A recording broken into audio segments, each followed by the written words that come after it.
You're viewing Tobago Updates Television, your exclusive gateway to Tobago, broadcasting the beauty of this island paradise to the world.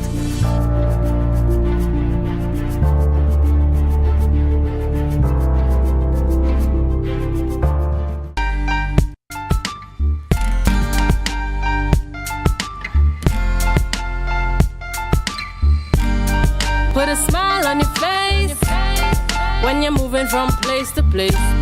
Good morning, good morning, morning, good morning, morning.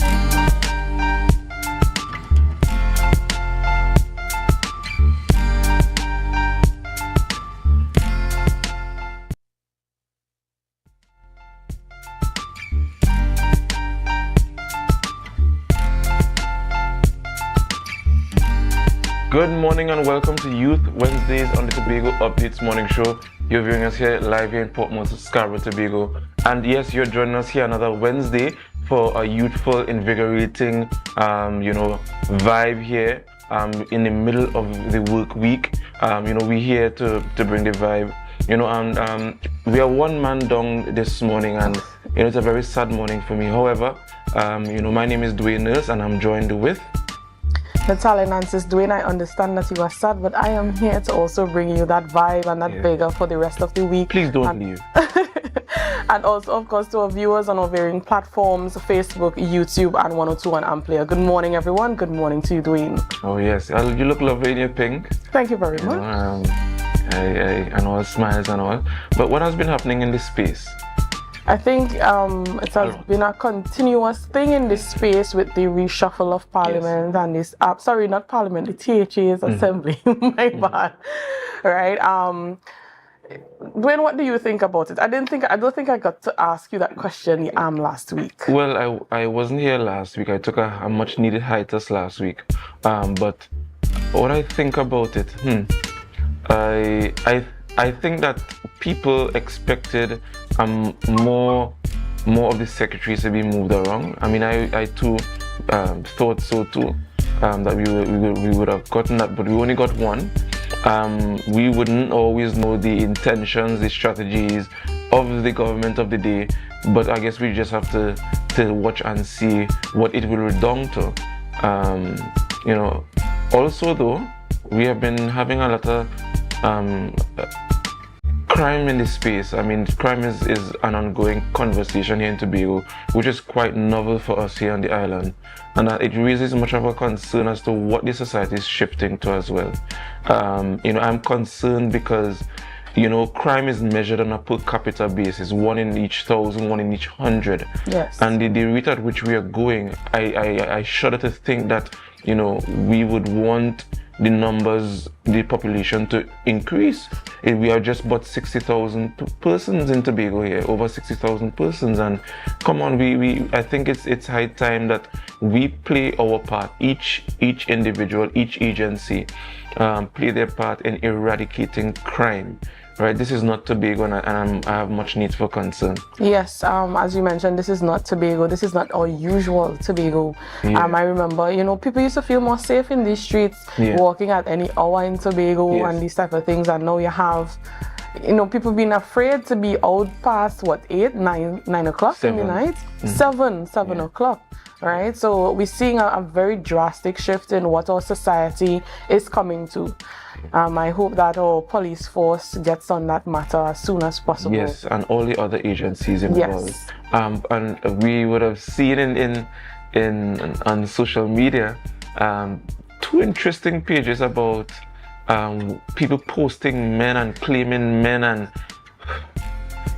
have you seen those pages though? I've seen a few. What can I say? What can I really say? I think it's everybody's hope that it don't end up on that page. Please, y'all don't post me, I'm going to sue. Right? But anyway, we're going to go over to news in 90 seconds with Natalia Nancis. News in 90 seconds is brought to you by Standards, never beaten on quality and prices. Thank you, Dwayne. Here is your news in 90 seconds for Wednesday, 22nd May 2024. Tobago Business Chamber Chairman Martin George said there is a need to establish a legal framework for developing and operating a Tobago police force under the Tobago House of Assembly. He noted that the current THA Act 40 of 1996 does not allow for any influence on national security matters. George emphasized that even if the THA models this force on the municipal police in Trinidad, appropriate legislation must be drafted. However, George highlighted in order to enable Tobago to have its police force, he urged for the drafting of new legislation or for Parliament to consider the Tobago Police Bill previously submitted to the Cabinet by the Orville London-led THA administration. The National Insurance Board of Trinidad and Tobago Public Relations Officer Radish Basant clarified that migrant workers are entitled to the same benefits as local workers if they earn at least $200 a week. Speaking at a workshop on the new minimum wage yesterday, Basant emphasized that the national insurance scheme does not differentiate between nationals and non-nationals. Basant noted that migrant workers are entitled to their benefits even if they retire outside of Trinidad and Tobago, provided they have contributed to the system while working in the country. The Public Utilities Minister Marvin Gonzalez announced the government's approval of 3 significant environmental policies aimed at generating foreign exchange and creating employment. These policies aim to address broader waste management issues to transform waste into revenue-generating activities. Gonzalez noted that the Solid Waste Management Company of Trinidad and Tobago would make an announcement in June detailing the government's approved plans and the expected impact on waste management and economic growth. And that was your news in 90 seconds. Life is good with Zero. Zero interest for 6 months. Zero down payments. Zero stress payment plan. That's right. With Standards My Terms, we are putting the power of zero in your hands. Now, you can get that new sectional, fridge, stove, or TV for zero down. Pay zero interest later and enjoy a zero stress payment plan plus quick approval within 48 hours. Standards. Never beaten on quality and prices. Welcome back. So we want to go over straight to our birthdays, and we have quite a lot of birthdays and some very important highlights for you this morning. So we want to go over to our birthdays.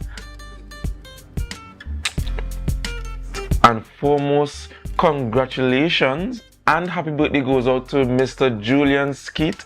And he's a host here at Tobago Updates. We very much appreciate you. We love you very much, and we want to thank you for all the hard work that you've been doing and on all the spheres and the many hats that you wear. And congratulations are in good order for your new appointment as administrator in the Division of Tourism, Culture, Antiquities and Transportation. I really do hope that he enjoys his birthday, because he was mentioning it a few weeks ago that he was so excited for it. So I really hope that he enjoys well, we will his pass birthday. for cake. We will pass for cake. Of course we will. And who do we have next? Mr. Johan Barrow, happy birthday. I'm going on Dwayne's congratulations there a second ago. Happy birthday to Mr. Johan Barrow. I really do hope you enjoy your day and that the blessings overflow to you today. All right, and next we have Miss Candice Nichols. Happy birthday goes out to you. I hope that you enjoy your day very much, and happy birthday goes out from the Tobago Updates family. Next.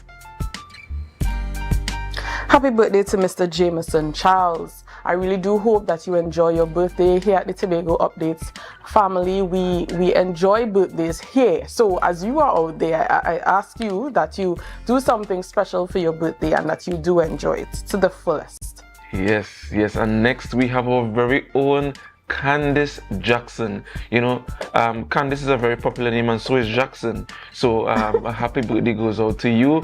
And I guess they're going to be celebrating their birthdays together. It's so coincidental that our very best of the best are celebrating their birthdays today. A happy birthday goes out to you guys, and I really hope that you'll pass and love up Tobago Updates, reciprocate that love that we're giving here this morning with some cake and ice cream. Right, we will do the confetti. Right, so happy birthday goes out to you guys, and we love you very much. All right, so we want to go straight across to the rundown this morning, and we have quite an interesting rundown for you this morning. First, we have Mr. Jared Primer, CEO and film director at TPAC, and he will be discussing film, drama, dance, and music, a coverage at Force Arts Festival. Next, we have Miss Tiniel Anderson, coordinator, along with Mr. Don Campbell, and we are going to be discussing Unity is Strength. And finally, we're going to be talking about Killing Myself, and we have none other than the renowned Anomaly, music artist here in Tobago, the best of the best. And I hope that you guys are, tuned in, and remember to share the live. We'll be right back.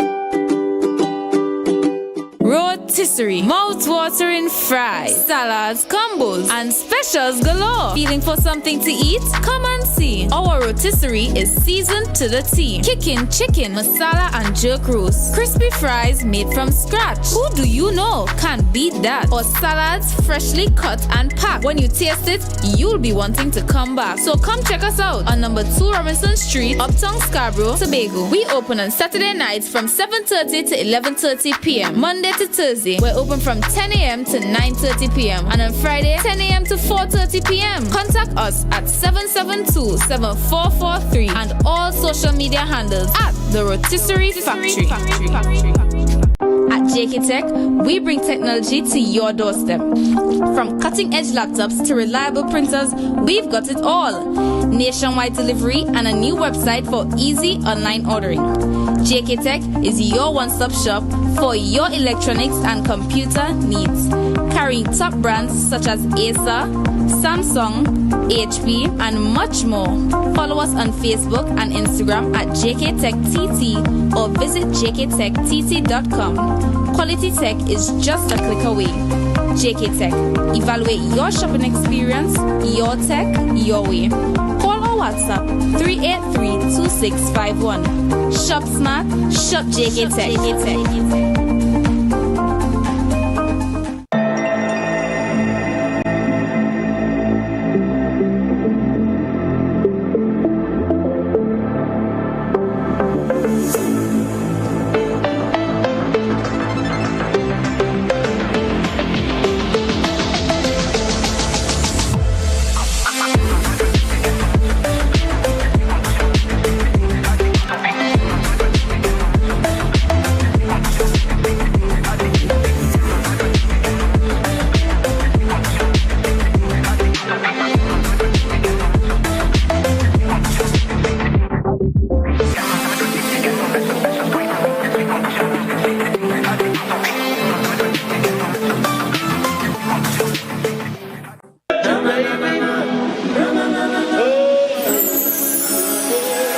Can't live without you, I can't be without you for too long.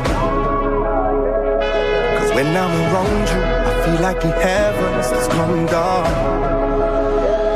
I feel it in my soul every time we on the road, it's a miracle.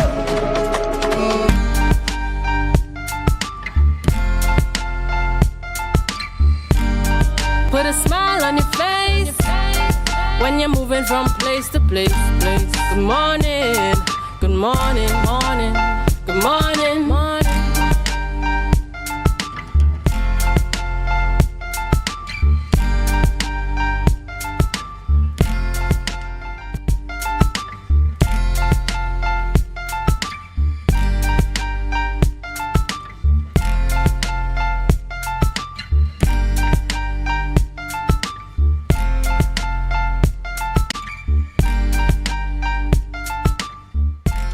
morning to all of viewers joining us. Good morning to everyone on our varying platforms. We welcome you back to Tobago Updates Youth Wednesdays. We're live here from Portmore, Scarborough. We have an exciting program ahead for you this morning. And this morning we're starting off, why not start off with the TPAC Tobago Performing Arts Company this morning. This morning I'm joined with Mr. Jared Primer, Interim CEO and Film Director of the Tobago Performing Arts Company. Good morning to you, Mr. Jared. And of course, I am not going to forget the lovely lady sitting next to him, Mrs. Tennille Devines Hill, Communications and Marketing Manager of Tobago Performing Arts Company. Good morning to you both. Good morning, Natalia. Good morning, Tobago. Good morning. Good morning. Are you all excited as I am to go through this interview this morning? Oh my goodness, yes. We have so much excitement to bring for you this morning. So yes. And of course, we are going to speak about a certain film that will be coming back onto our media. So I am very excited to talk about that. When they gave me the information, I was like, I really need to learn about this thing. Well, we're here to tell you about it. So, yes, Thank you for coming. So this morning we'll be talking about film, drama, dance, and music that converge at the Force Arts Festival. Right, a little background information on Force Arts Festival. It is organized by the Tobago Performing Arts Company, that is TPAC. We have our representatives here this morning. It is an upcoming event designed to celebrate the vibrant world of performing arts in the Tobago. Scheduled for June 1st, the festival will feature an array of performances, workshops, and discussions across 4 key areas. That's dance, drama, music, and film. Today, TPAC will share their exciting details about this festival, right, including a highly anticipated premiere of the remake of Turn of the Tide. This remake, along with a post-screening panel discussion featuring the cast and crew of both the original and the new version, highlights TPAC's dedication to merging entertainment with critical discussions and educational opportunities as they seek the sustainable development of Tobago's creative economy. All right, so we are here to speak about that film in specific as well. So can you tell us a little bit about the remake of Turn of the Tide and what audiences can expect from this premiere at the Force Arts Festival? I certainly can, and I'm going to start, of course, in a very weird way to indicate that I am tired. Bags under my eyes, and that only speaks to the passion that we felt going through that process. We are now in post-production. Turn of the Tide for us, and Turn of the Tide, the remake, is a tribute. Okay. It's a tribute to a very iconic, I would say, an offering, Tobago's offering to Caribbean cinema. It's one of the very few things that Tobago can own and say that we have given this to the filmic space. So we are very excited to dive into Turn of the Tide and, of course, to use Turn of the Tide within the Force to kind of regenerate our film space in Tobago. Because we can do so much with our culture on these digital platforms. Turn of the Tide becomes our very first step back. So I got a sneak peek of what the old Turn of the Tide looks like, right? Are you all going to feature some of those spaces that Turn of the Tide was filmed in? Let me just get a sneak peek into the film itself. So you're asking for spoilers. All right. No, I'm going to say yes. We were very fortunate to film in one of the houses that was used in the original. Wow. We were very fortunate to have the return of some key actors doing cameos. Of course, I must big up Dr. Mackenzie. I must big up Mr. Eric Powder, who returned not to reprise their roles, but to play different roles in support of a younger cast, playing the roles that were previously done in the original. It's lovely to see that an older generation is willing to support the new generation and of course the remake of the actual film. So what inspired TPAC to remake this beloved soap opera? And how has that story been updated for the audience today? I know you spoke about using some of the old sceneries that you all used in the old film into the new one. So what more can we look forward to? So we definitely are going to we are going to situate the story within the 1980s when the original was done, and of course we saw it as a very interesting way to connect some old I want to say old themes and old societal issues that still exist. Okay. So we're still dealing with things like social pressure, yes, insecurity within the home space, within our community spaces. And sometimes what happens when you have a drive to succeed, will you cut someone down to get to where you need to get to because there's drama in the story? Right. Those things still exist. And of course, TPAC is very much focused on developing its forearms. We have not seen film and music feature in a very major way. And this film gives an opportunity for us to see some of the skills and talents of our musicians, in addition to our actors for screen and for what the film department is prized to do. Okay, so in the beginning, when I was giving the background information on TPAC, it was mentioned that you will be having a panel discussion. So could you tell us a little bit of what we can look forward to from that discussion, and who will be participating, and what type of topics will you be covering? So that panel discussion allows us to dive into some nostalgia. That is really what it's about. It's about us celebrating the old work and really having some fun with what the new work and what a new journey for TPAC within film can really do for us. So we are going to have a call-in from our original writer, Mr. Horace Wilson. So he is definitely going to be on the call. We're going to have a few members of the cast from the past, and we're also going to allow the audience to share what they remember, what they saw that inspired them as well in this remake. And it's going to be a platform for us to continue to move film forward. That's what we want, to have discussions that help us to move the arts forward, which is what Force is going to do. Yes, I really do look forward to this panel discussion. I do look forward to what TPAC has to bring in terms of this film. When the producer told me about this, he was so proudly, he did not hesitate to tell me that this was before your time. So I am ready to make Turn of the Tide part of my time. That's it. I'm ready to hear what you all are bringing to the table in terms of this film, right? Can you tell us a little about what the audience can expect from the film unit at Force, and what can filmmakers and attendees look forward to? Right. So I will let Tennille dive a little bit deeper now into some of the programming for Force, but when we're talking about film, so we have a few screenings. So we are presenting an arts festival, and so there are little bits of things from different types of festivals in there. So we are doing screenings from a number of different filmmakers in the country. Yes. We have a featured panel with some of our creatives like Asha Lovelace, that's Earl Lovelace's daughter from Trinidad, before your time. All right. But we do have some of our very own creatives here. We have Wayne John and a few others who will share their experiences, and they help the new ones. How do we get into film? That's really what we're talking about. How do we find our Caribbean voice in this space? And that panel will help us to kind of unpack some of these things and really dive into an approach. Okay. Yes, ePixel Studios would actually be on that panel as well, because yes, thank you, Tennille. Even animated film is something that we want to dive into a little bit at Force. So we have a mix of people in film, and just as film is going to have entertainment, nostalgia, as well as panel discussions, every single arts area in Force is going to be explored in a similar way. So from dance to drama to even music, each one of these different units in TPAC is going to have entertainment, some kind of capacity development, and of course a huge climactic finale concert, which Jared will tell you about at the end. But if I may get a little bit into the offerings, so you know what film is bringing. We're bringing Turn of the Tide. We have the FPS panel with some of our local filmmakers, as Jared mentioned. And over on the dance side of things, we actually have our dance and movement coordinator, Shaquille Jones, who's leading a very packed program that includes 2 master classes. So anybody at any level could actually come in and learn Afro beats with Chappie, who is John Chapman, one of our resident dancers, and he's actually part of Empros as well. So you could come and catch it quick is the name of that session, because we're giving you Afrobeats dance moves that you could catch on quick. We also have a local folk dance masterclass, as well as an exploration, more of a dance seminar into the history of limbo. Because again, it's not just about the fun, splashy part of culture, but really exploring the depths of our arts and culture and what that really means to us as a people. So that limbo exploration would look into the dance we know and love and how it actually has surprising spiritual and religious roots. And of course, over on the music side, we're happy to partner with Music TT.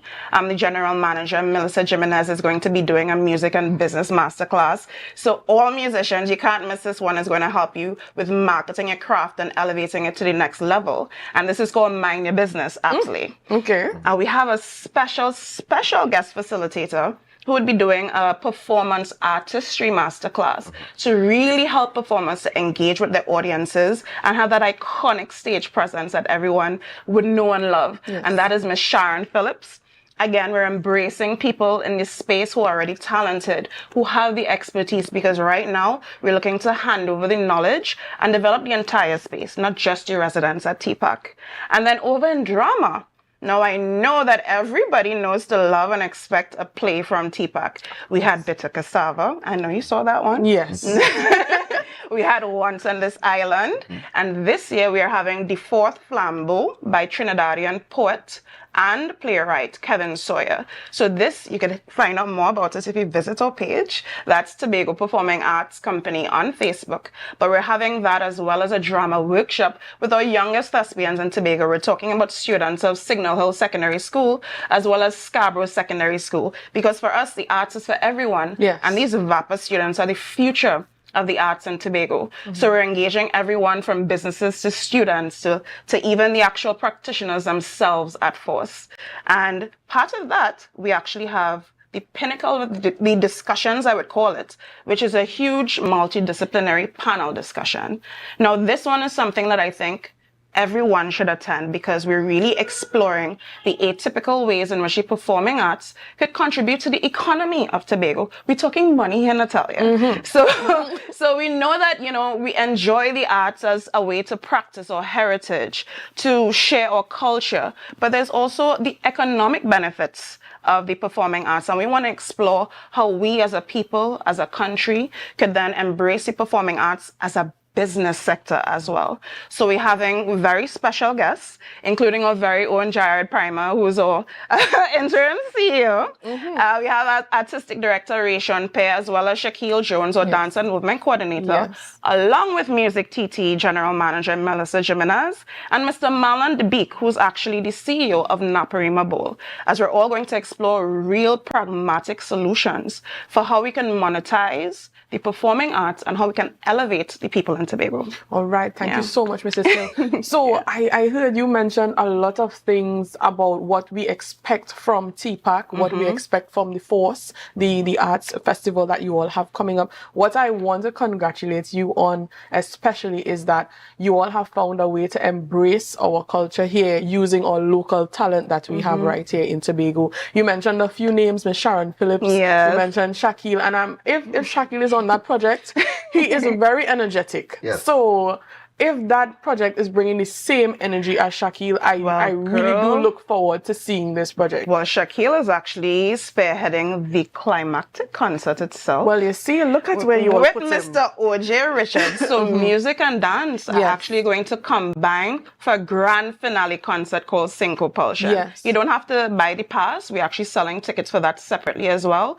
And this will be a huge undertaking where we have guest singers, guest musicians, guest dancers, and of course, the TPAC's dance team and musicians as well, including our very own O.J. Richards and Keisha and Julia. Okay. All right. So much talent to see in this festival that you all have coming up. I really do look forward to it. I know that our viewers are looking forward to it, right? The old and the young, as my producer and Mr. Primer also puts in, not part of my time, but now part of my time, because here comes turn of the tide on this festival, right? So you, of course, mentioned a lot of upcoming stuff that we can look forward from TPAC. So what are the main goals of the Force Arts Festival?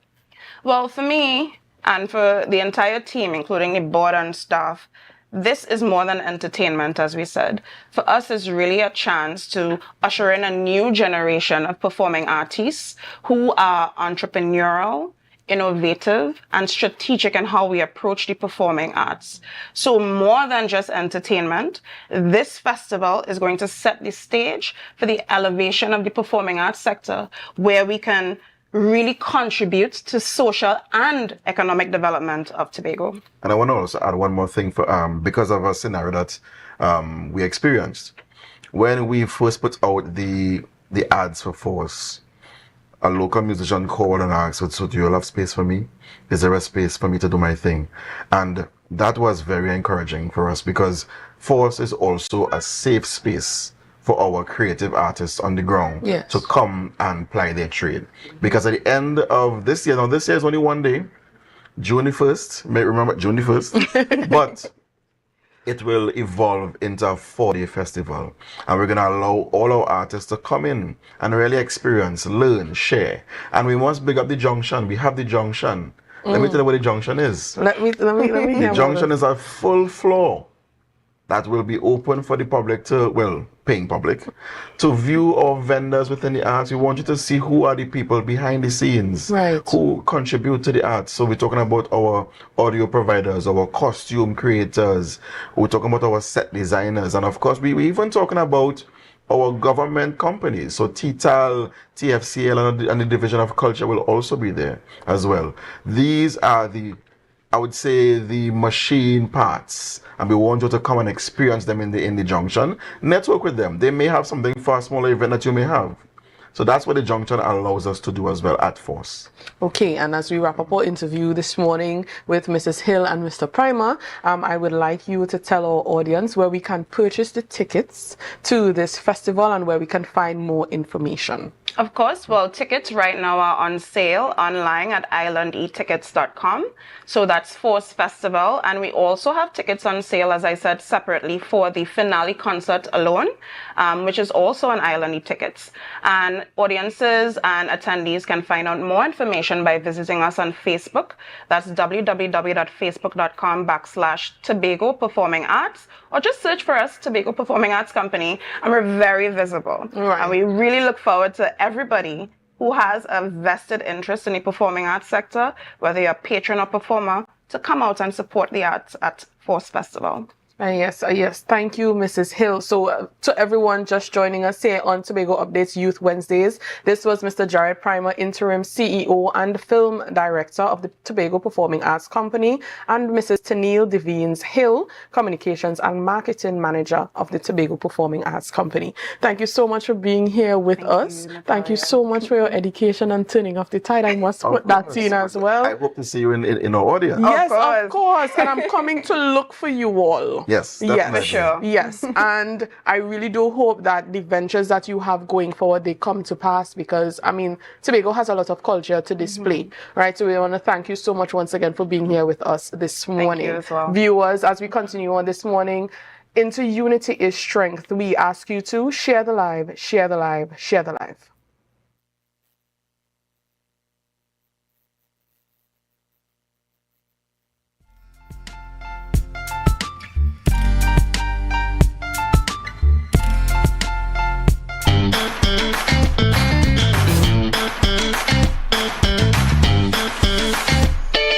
Need a fresh start? Upgrade your life with the things you want. At Standard Distributors in Canaan, life is good with zero. Get that amazing fridge, the stylish sofa with zero down and easy financing. Your dream house is within reach. Visit Standard Distributors today. Life is good with zero.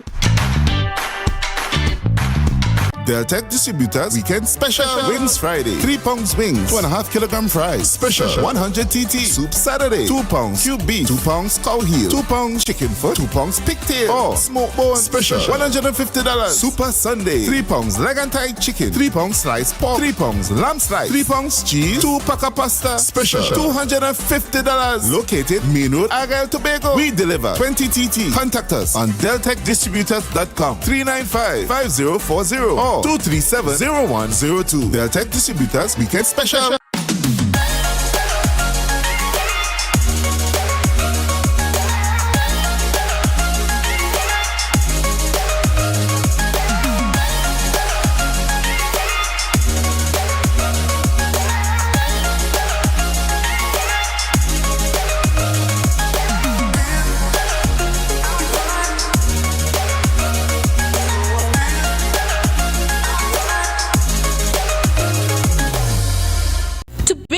Glass Supplies has been a leading name for over 37 years in the glass and aluminum market in Tobago. We provide an extensive range of high-quality, innovative aluminum and glass products for commercial and residential use. Competitive prices with superior and professional services by committed employees who are guided by rigid quality standards. Tobago Glass Supplies specializes in the manufacture and installation of glass and aluminum products that are essential to today's homeowners and the business environment. We are engaged in marketing, sales, and installation of a variety of products. These ranges from windows and doors to necessities such as mirrors for homes and vehicles, designed and manufactured in-house or imported.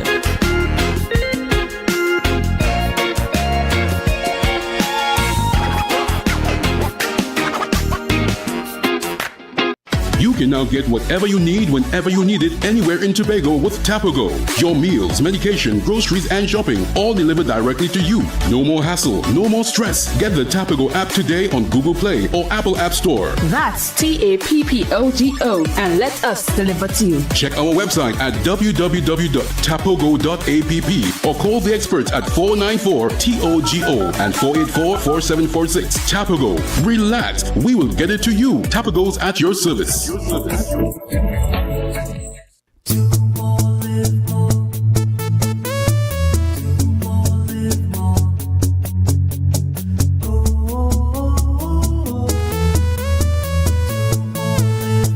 This is how it's gonna go.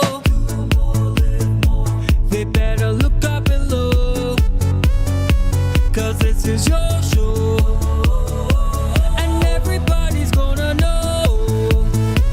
Say it to them once again.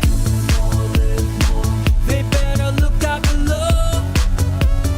This is your show, and everybody's gonna know. That's how it's gonna go. They better look up below, 'cause this is your show. Live more. It's a different type of thing down there. And we party till we drop down there. With a lot of pretty girls down there. Down in Tobago.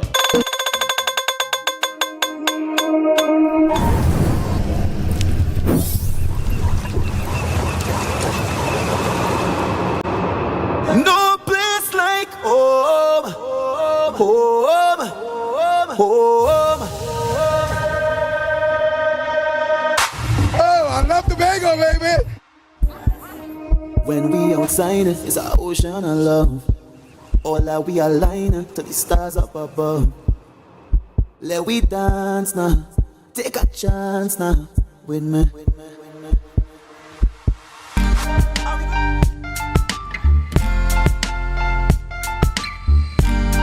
Put a smile on your face when you're moving from place to place. Good morning, good morning, morning, good morning, morning.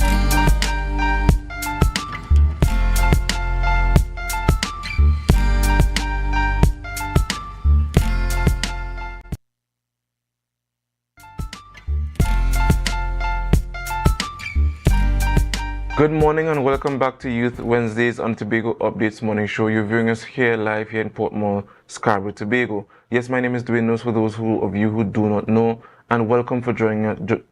Thank you for joining us this morning here at Youth Wednesdays. This morning we're going to take the discussion down a notch around another very important event themed Unity is Strength, and we have none other than Mr. Neil Anderson and Mr. Don Campbell, coordinators of this auspicious event. They're here this morning. Good morning and welcome. Good morning. Good morning, Dwayne. You have to wear the pink to represent the feminist. Yes. I mean, we had a very good rolling in discussion before the show. Mr. Don, how are you? I'm quite fine, you know. Well, I know this gentleman for a long time. He just got me church, I know him. Oh Lord. But anyway, welcome. Just tell us about yourselves and why you guys are here. Okay, so I'm Neil Anderson. Mm-hmm. I am the operating coordinator of top level management and production. And this is Mr. Don. Mm-hmm. He is in collaboration with us, with Mr. Andy Wilson for the Unity is Strength fundraiser event, right? It's a fundraiser event, yes. So Mr. Andy is now at the point where we need to assist him with medical funds for medical assistance. So therefore, we are hosting this fundraiser event, Unity is Strength, on Saturday the 25th, right? And I want to elaborate that this event is more than just a fundraiser or just come and sit down and listen to some artists sing. I've thought about the event and I've come to realize that this is an opportunity for Tobagonians to come and actually hear some of the top artists that we have on the island, right? Because very rare in my existence in Tobago have I ever seen a stage where we have gospel artists and contemporary artists involved in one stage, one night. Yes. You understand? It's a rare occasion. Yes. And I've come to realize the contribution that Mr. Andy would have. Which is critical. Yes. And we realize that we have to make this event possible. Because sometimes we wait until our veterans pass on. Sometimes we wait until something desperate or some disaster happens. Yes, before we could come together. And this is why we would have named the event Unity is Strength, because there is no separation in this event. There is no religion in this event. This is no my side, your side in this event. So we come together, Mr. Don, myself, Andy, and we decide to plan this one-time event. I'm hoping that it would be successful enough that people would want it again next year, because I'm seeing where it could create a trend where we wouldn't have division in the music industry in Tobago. Yeah, I appreciate that. I appreciate that very much. Very, very heartfelt. Yes. But what is your role in this, Mr. Campbell? And how did you come into this initiative? Actually, I have been working along with Andy for a good while. You know, I've been a one of his support staff, and when I heard about his ailment, I knew we had to get together as artists, as being in the music industry. We had to get together to assist Andy. Andy has been giving of himself, his time, his talent, his ability, and he has been neglecting his health to assist us in the music industry. And let me say this, he isn't getting anything much financially from it. What he gets most of it is satisfaction. I remember I carried Precious there to do a recording, and Andy charged a minimal amount, and I said, Andy, this is what you're charging? And he said, yes, I'm comfortable. That can't even pay a light bill. And Andy is there day in, day out. People are using his facility. And sometimes they just walk in, use it, and he has no problem with it, and they walk out. Yeah. But for the benefit of those who do not know who Andy is and what he provides for Tobago, you just shed some light on that for us, please. Okay. Andy Wilson is, well, from the Wilson clan. He was born into music. And as such, he would have given of his talent and his ability in creating a space, a free space that people could come and utilize the talent, or even if they have an idea of a song, an idea of a rhythm, go to Andy, and Andy will give of his talent, give selflessly. And his expertise. And you get quality work. So Andy's studio is what gives so many young and budding artists that space. So he's into production and song engineering and everything music. Everything music. From start to finish. And if you want a microphone borrow cord, go by Andy. Call last minute. Andy, I could borrow a microphone, please. Come now. And this is what Mr. Kashif Wilson, the renowned guitarist on the island. What is that's his uncle. Yeah. So music does run in that family. Yes. In your personal experience, Mr. Campbell,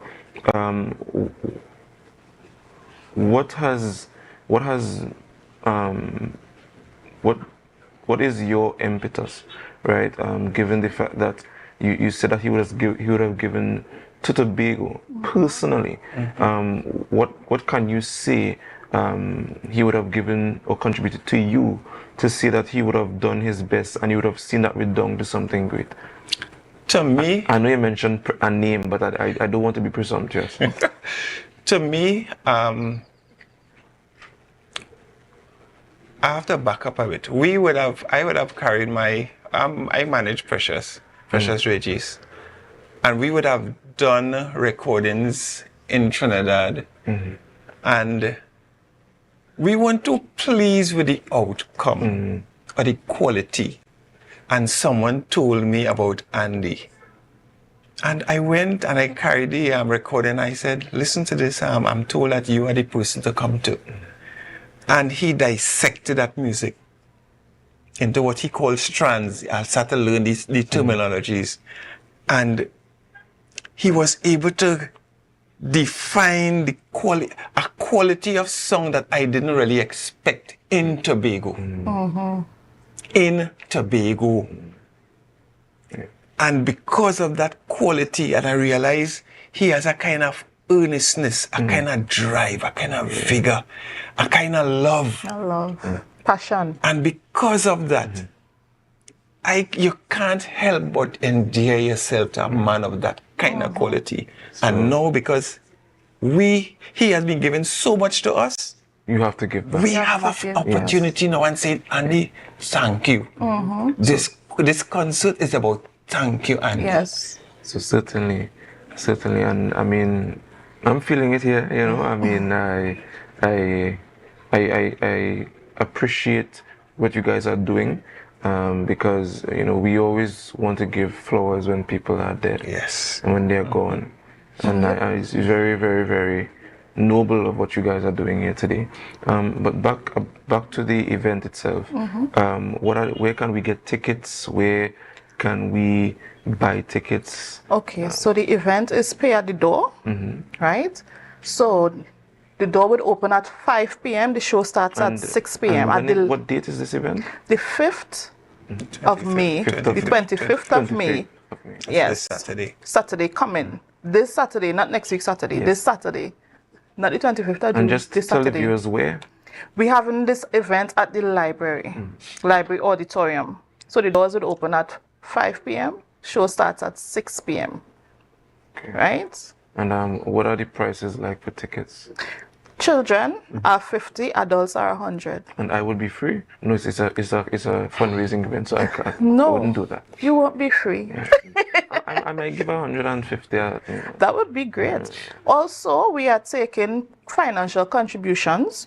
So if anyone is willing to give financial contribution towards Mr. Andy, if they cannot make it to the show, anytime after that or before that, we are open to accept contributions, right? They can contact me at 473-9653 and I will send over bank information to them. Thank you very much. The information is also on the flyer. So we're going to put up the flyer one more time. Yes. Just quickly before we go, just share with the viewers who about some top artists from Tobago that will be there lending to the event. Okay, we have Sharon Phillips, we have Axis the band, we have Forward the band, we have Chantal Lindsay, we have Stephanie Joseph, we also have Kwakwa, we have Franz Job, we have Divine Connections. Who else we have, Mr. Don? Precious Regis. Yes, Precious Regis in the corner there. I forgot her. We have Precious Regis. And we have a lot of different local artists and acts that everybody just call in and want to be a part. But we could only take so much because we don't want the show to last 5 hours. Yeah. But we are grateful for people being willing to be a part. You understand? So unfortunately, this brings us to the end of our interview this morning. We want to thank you guys for joining us and thank you for joining Tobago Updates Youth Wednesday on Tobago Television. Guys, this brings us to the end of this part of this segment. We're going to go over to Miss Nancis, who will be interviewing Anomaly, with his artistic self and his lovely music here in Tobago. Just remember to share the live, share the live, share the live. We'll be right back.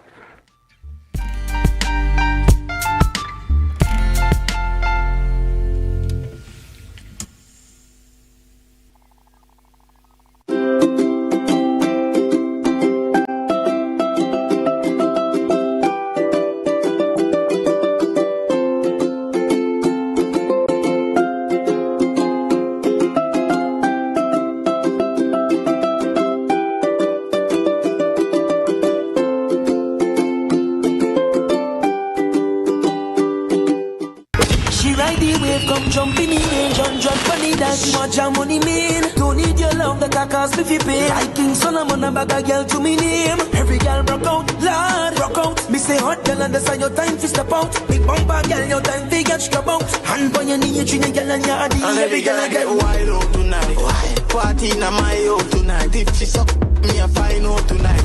I don't know what a wild out tonight. Out the blue light, fi a try out the back. Coconut's Cafe, the buffet restaurant that specializes in all your tasty local dishes. For breakfast and for lunch. Breakfast includes coconut bake and sada roti, served with chokers, bull joil, and sausages in tomato sauce. Not forgetting beef and cheese pies, shepherd's pie, macaroni pie, and rice in various styles. Meat served in a variety of flavors, garden salads, and pasta salads. All this accompanied by fruit juices, coconut water, your choice of a great combination to appease your taste buds. So call us today to order, as we are here to accommodate your busy schedules or if you are having a cooking day off. The best place to stay in Tobago is at Thorn's Place, with rates starting as low as 200 TT. Call or WhatsApp 745-7306 or 682-8676. We are located uptown Scarborough, 5 minutes away from the port. Remember, at Thorn's Place, our aim is to make your stay safe and affordable.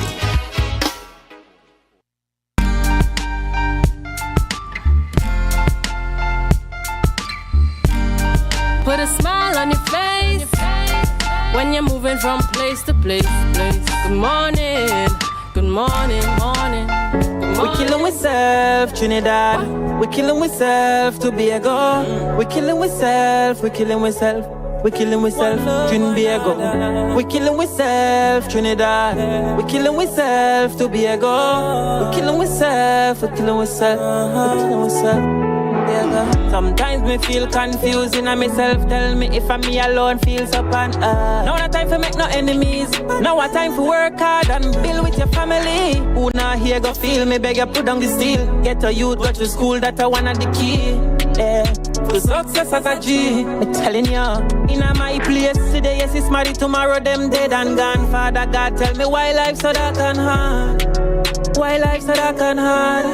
Yeah, check it out. What they me doing at the streets and me see mothers a cry. Father God, me know I figure down in a man. Me know I forgot down in a man. And next thing, hey, me give so much praise and thanks and me can sing and inspire few local fans. You tell me fi sing and fi encourage them. Fi do a lot of right and do no wrong, but every day blood running.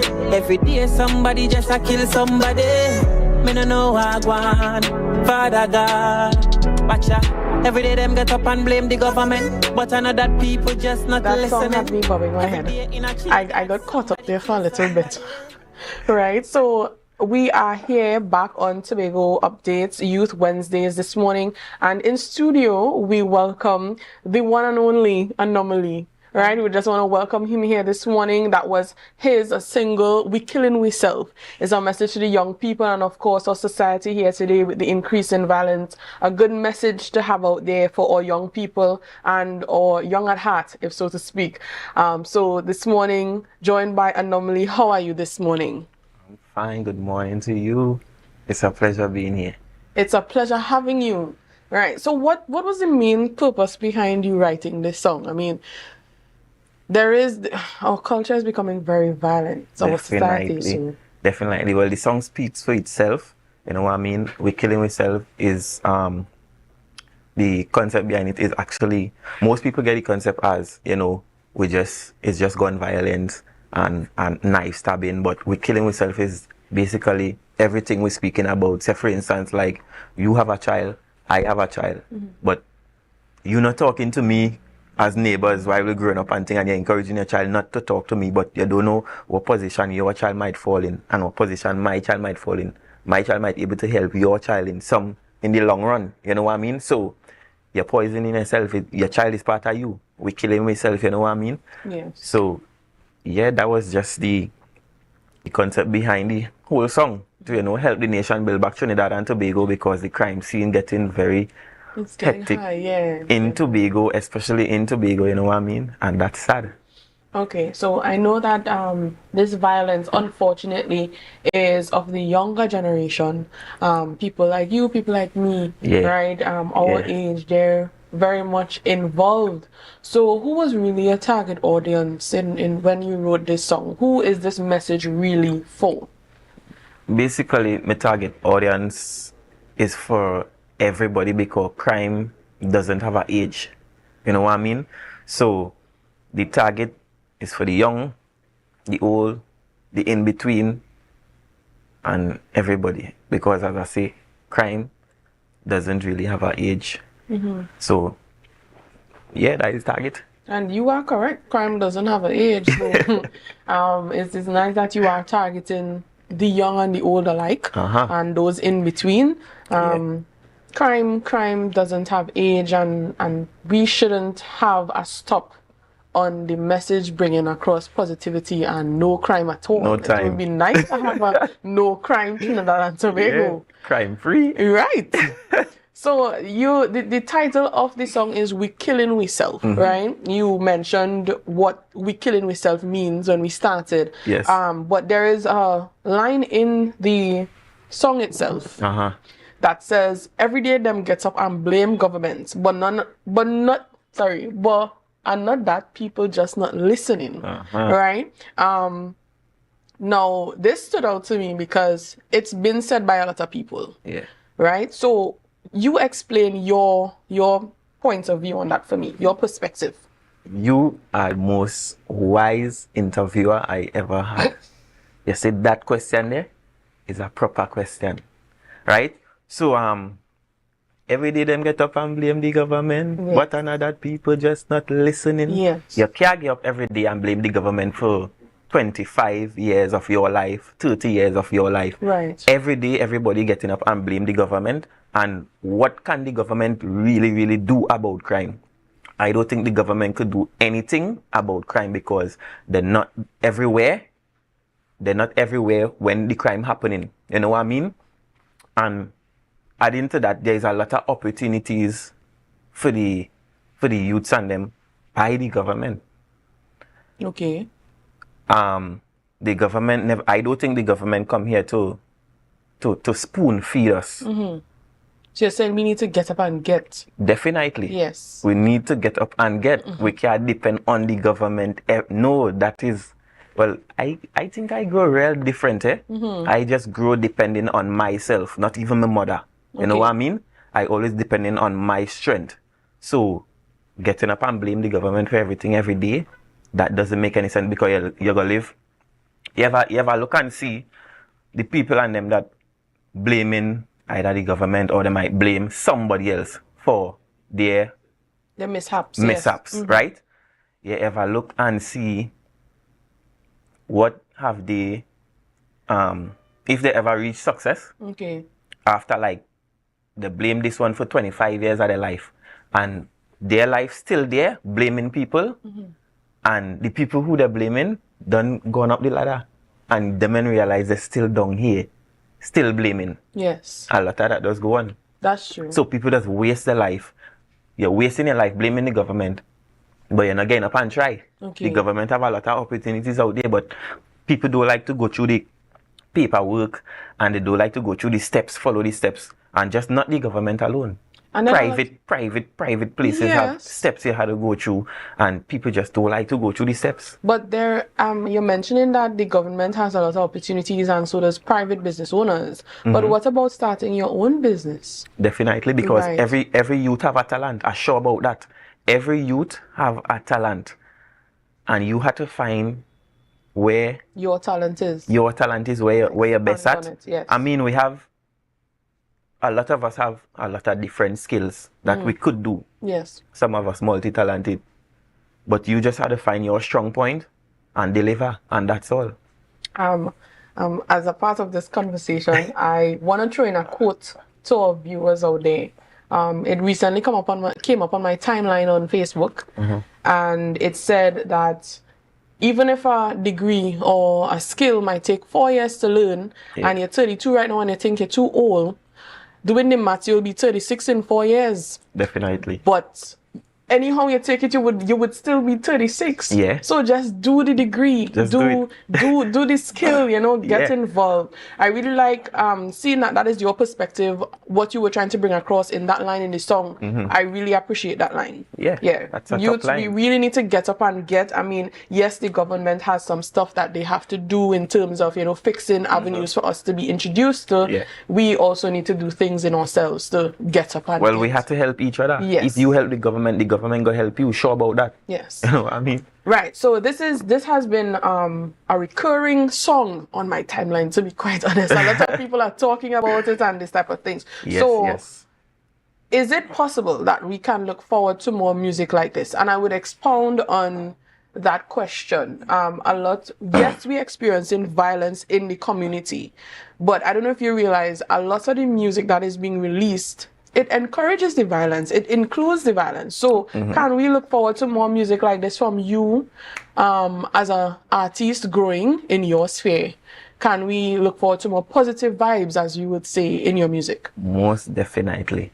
Well, the name Anomaly means different. It's just a different, strange thing. Yes. And you could look for most of anything from me.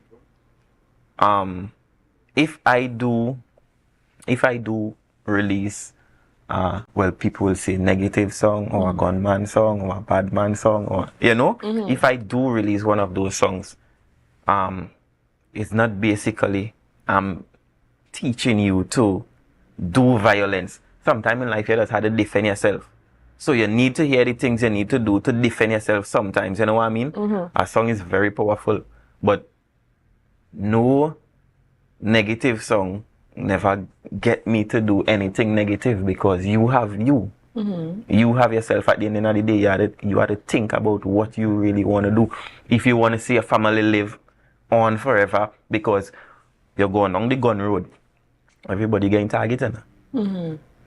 Okay. Everybody getting targeted when you go down the gun road. So you have to know if you really want to listen to a gun song and go down that road. You know what I mean? Yes. Yeah. Okay.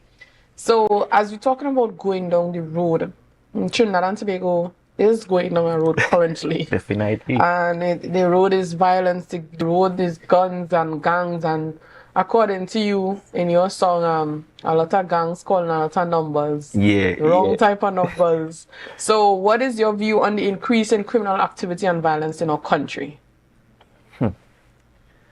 That's a very, very heavy load on us right now.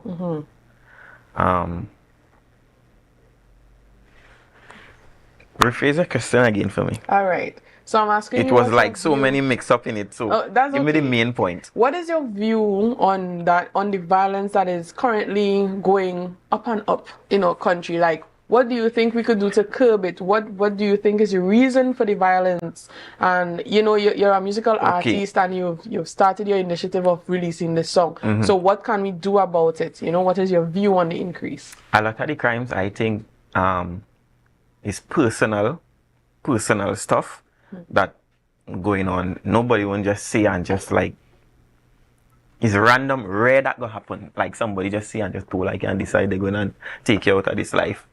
So it's most personal things that, making the crime happen. And there is nothing nobody could do. The only thing a person could do is talk to the creator within themselves. Find time, the time you're fine to go out on the block, or the time you're fine to do anything negative. Use that time and talk to the creator. Yes. I'm sure you got turn to a better road. Okay. When you do that. All right. And as we wrap up our interview this morning, any advice to the youths that are currently involved? I mean, a lot of young people our age who are involved in these criminal acts, in the gangs, and the violence all on a whole.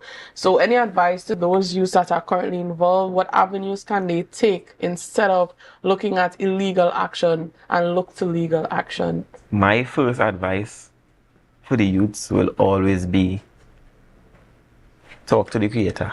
Okay. In life, you have to have patience. You have to have faith. Well, it's a good thing I have 2-time faith right now. So, you know, I work in it. Right. You dig? Mm-hmm. So, you must have some patience. You must have some faith. And talk to the creator. Yes. And anything is possible. I'm sure about that. Promise all of that. All right. So thank you so much, the one and only Anomaly, for being with us here this morning. Anomaly. Yes. Right. So viewers, as you're on your way to work, it's 8 o'clock. We should be at work already for the 8 o'clock goers. For the ones who have to meet there for 8:30, 9 o'clock, we encourage you to get there safely, to get there on time. You know, try to keep up on that punctuality. Thank you so much, Anomaly, for being with us again this morning, for bringing your positive vibes, your positive energy to the media space in terms of your music and everything. I wish you all the best going forward, and I look forward to more music like the song that we've just heard. We killing ourselves more on our media platforms. So as viewers, as we go on this morning, we bring a close to our Youth Wednesdays and open up into Good Morning Tobago with Miss Chanel Felix. I encourage you to share the live, share the live, share the live. We're killing ourselves, we're killing ourselves, Tobago. We're killing ourselves, Trinidad. We're killing ourselves, Tobago. We're killing ourselves, we're killing ourselves, we're killing ourselves. Sometimes me feel confusing and myself tell me if I'm me alone feels up and now not time for make no enemies. Now a time for work hard and build with your family. Who not here go feel me, beg you put down the steel. Get a youth, go to school, that's a one of the key. Yeah, for success as a G, I'm telling ya. In my place today, yes it's married, tomorrow them dead and gone. Father God tell me why life so dark and hard. Why life so dark and hard. Yeah, check it out. What them me doing at the streets and me see mothers a cry, Father.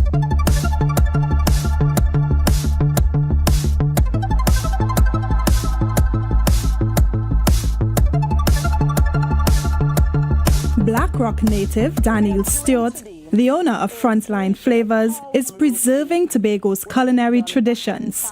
Recently, she took her customers down memory lane with a Tobago fireside breakfast. Fire on top, fire below.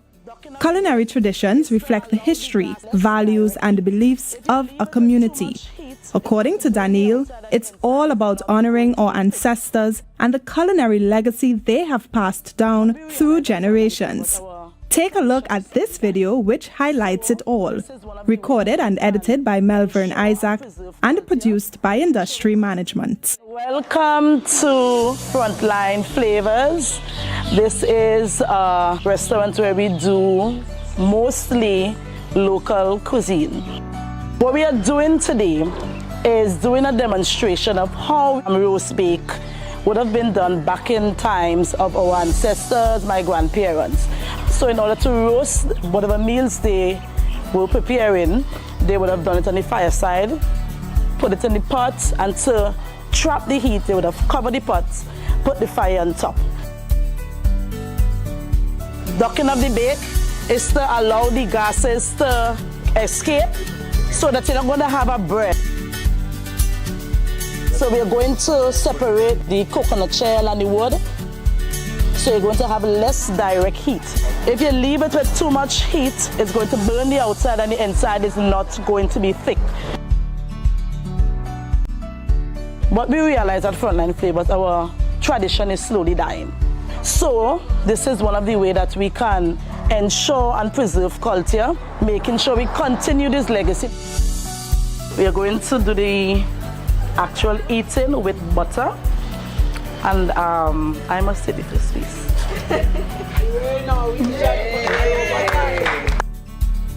Well, I'm really impressed because I think it is so important to really, experience and also appreciate the cultural traditions. One of the highlights is fire on top, the fire below. I really enjoy looking at that.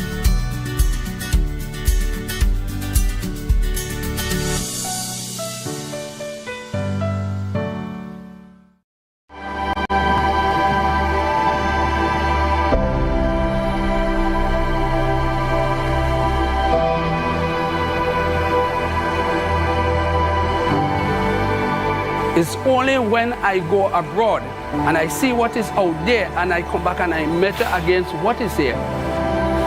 There is no comparison to beauty. Some writings of our history, it is said that Christopher Columbus called it Bella Fauna, meaning beautifully formed. Natural, beautiful, peaceful. Yes. I get emotional. That's why I'm here.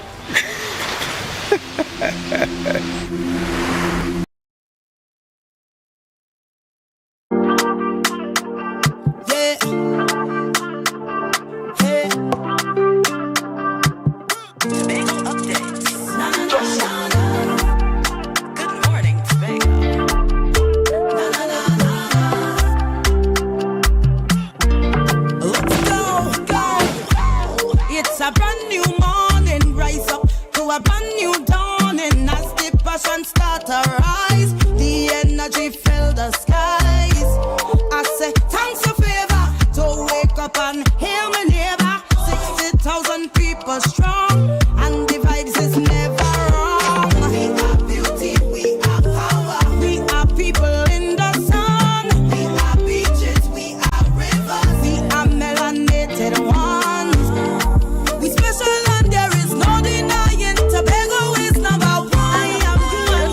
Good morning and welcome to Good Morning Tobago right here on Tobago Updates. Guys, when you see me sitting here, it's because we're about to have those conversations that you want had, and I'm about to ask those questions that you want asked. But before we get into that this morning, let's have our news in 90 seconds. News in 90 seconds is brought to you by Standards, never beaten on quality and prices. Business Chamber Chairman Martin George said there is a need to establish a legal framework for developing and operating a Tobago police force under the Tobago House of Assembly. He noted that the current THA Act 40 of 1996 does not allow for any influence on national security matters. George emphasized that even if the THA models this force on the municipal police in Trinidad, appropriate legislation must be drafted.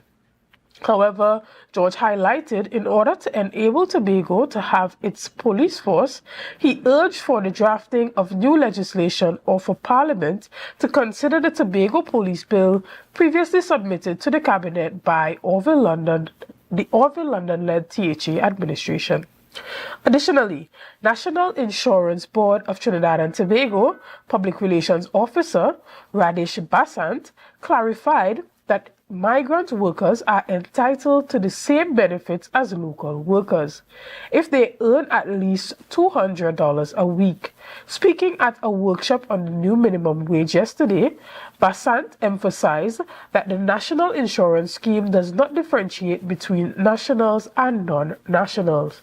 Basant noted that migrant workers are entitled to their benefits even if they retire outside of Trinidad and Tobago, provided they have contributed to the system while working in the country. And finally, Public Utilities Minister Marvin Gonzalez announced the government's approval of 3 significant environmental policies aimed at generating foreign exchange and creating employment. These policies aim to address broader waste management issues to transform waste into revenue-generating activities. Gonzalez noted that the Solid Waste Management Company of Trinidad and Tobago would make an announcement in June detailing the government's approved plans for their expected impact of waste management and economic growth. And that was our news in 90 seconds. Life is good with Zero. Zero interest for 6 months. Zero down payments. Zero stress payment plan. That's right. With Standards My Terms, we are putting the power of zero in your hands. Now, you can get that new sectional, fridge, stove, or TV for zero down. Pay zero interest later and enjoy a zero stress payment plan plus quick approval within 48 hours. Standards. Never beaten on quality and prices.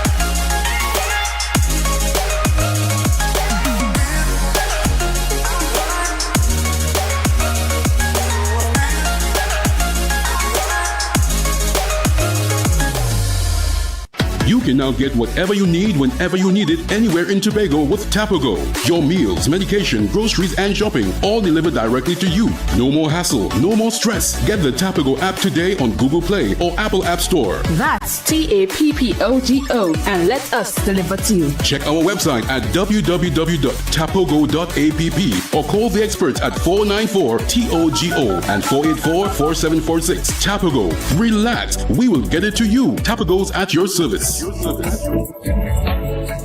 Coconut's Cafe, the buffet restaurant that specializes in all your tasty local dishes. For breakfast and for lunch. Breakfast includes coconut bake and sada roti, served with chokers, buljoil, and sausages in tomato sauce. Not forgetting beef and cheese pies, shepherd's pie, macaroni pie, and rice in various styles. Meat served in a variety of flavors, garden salads, and pasta salads. All this accompanied by fruit juices, coconut water, your choice of a great combination to appease your taste buds.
Special $150 Super Sunday, 3 pounds leg and thigh chicken, 3 pounds sliced pork, 3 pounds lamb slice, 3 pounds cheese, 2 pack of pasta. Special $250 located Main Road, Argyle, Tobago. We deliver 20 TT. Contact us on deltecdistributors.com 395-5040 or 237-0102. Deltec Distributors Weekend Special.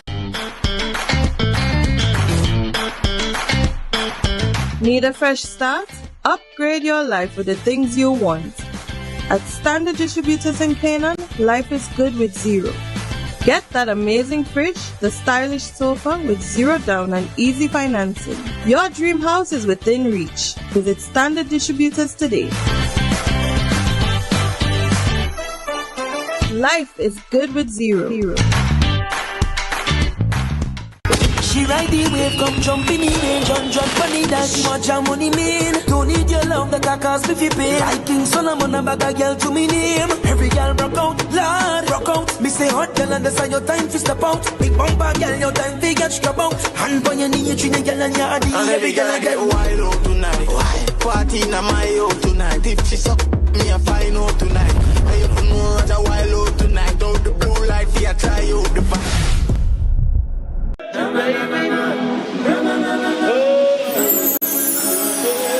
I can't live without you, I can't be without you for too long. Cause when I'm around you, I feel like the heavens just come down. I feel it in my soul every time we on the road is a miracle. A million. Yeah. Hey. Tobago updates. Na na na na. Good morning, Tobago. Na na na na. Let's go, go. It's a brand new morning. Rise up to a brand new dawning. As the passion start to rise, the energy fill the skies. I say thanks for favor to wake up and hear my neighbor. 60,000 people strong, and the vibes is never wrong. We are beauty, we are power, we are people in the sun. We are beaches, we are rivers, we are melanated ones. We special and there is no denying. Welcome back.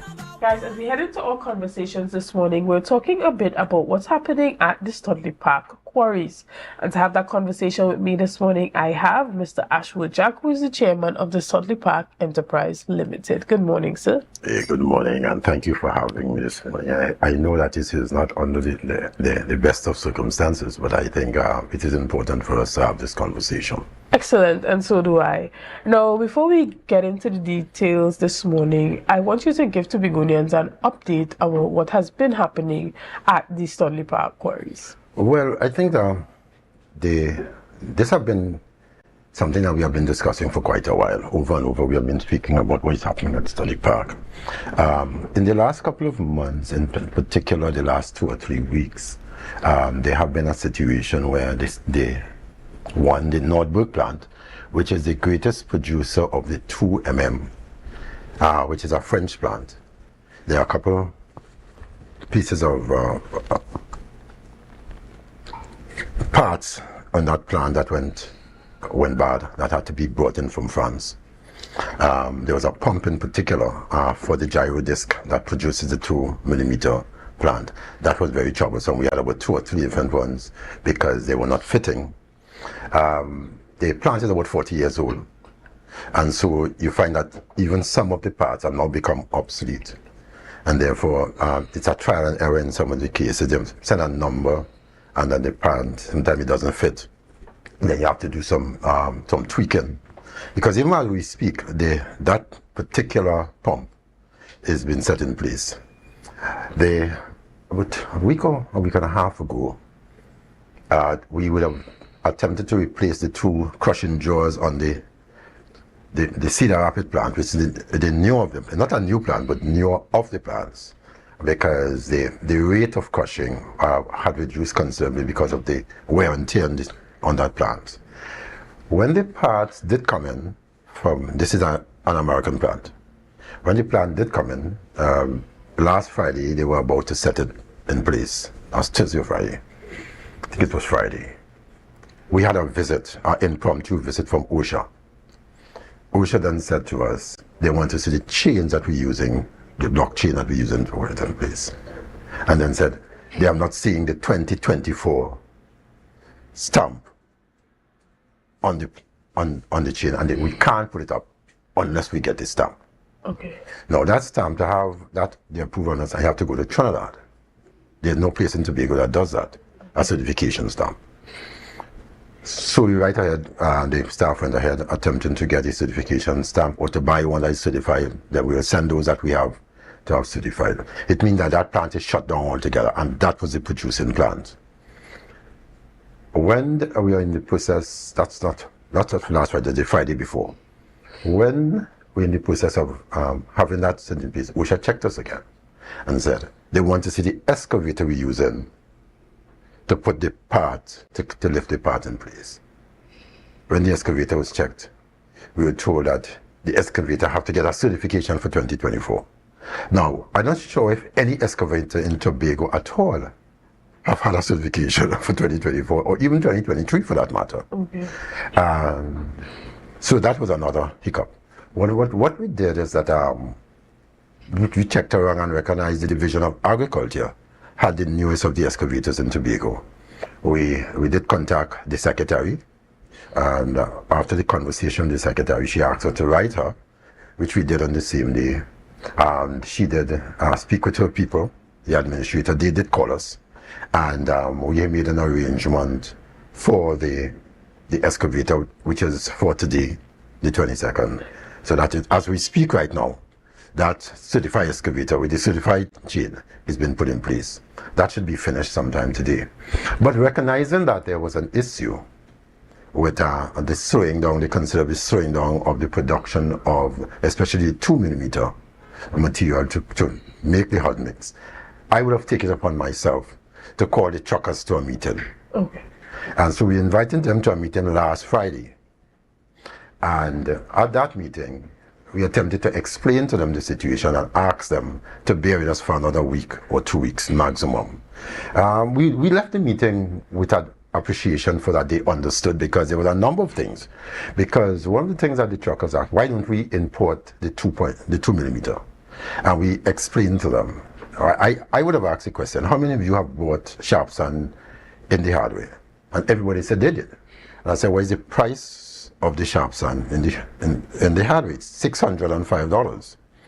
I said, if we had to buy the material for $605, immediately the price we're selling the material to will have to go up.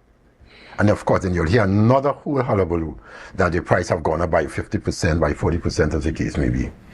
And that same material a year ago in the hardware was $300, just over $350. It's now $605.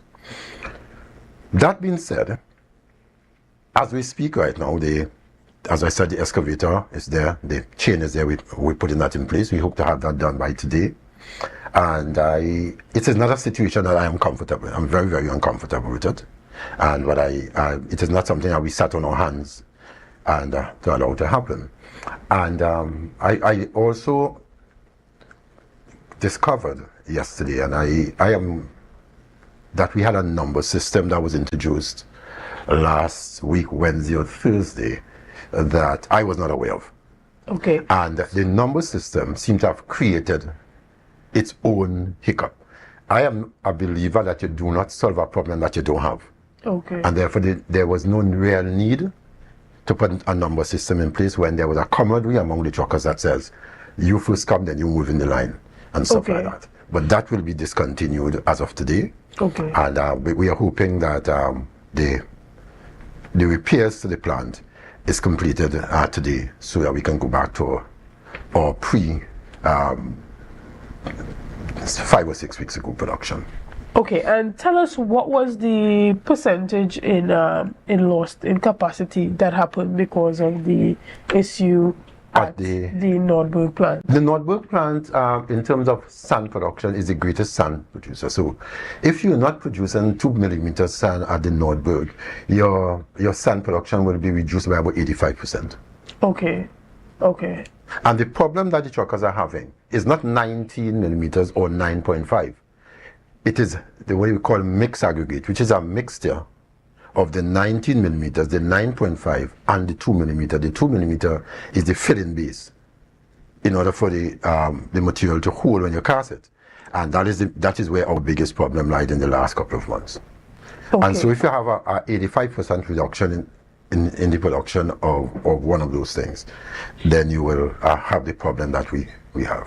Right, and you said you called the truckers into a meeting last Friday, but the situation would have begun maybe 2 weeks ago. It was before that. I'll be the first to admit.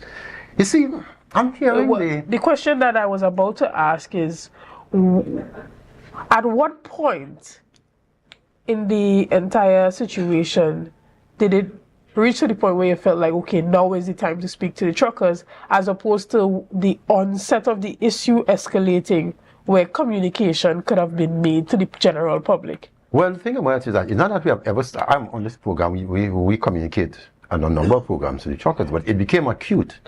And people, you see, if you don't have all the information, then you speculate.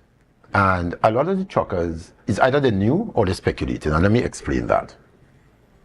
Prior to probably a year and a half or so, there were two major producers of aggregate in Tobago.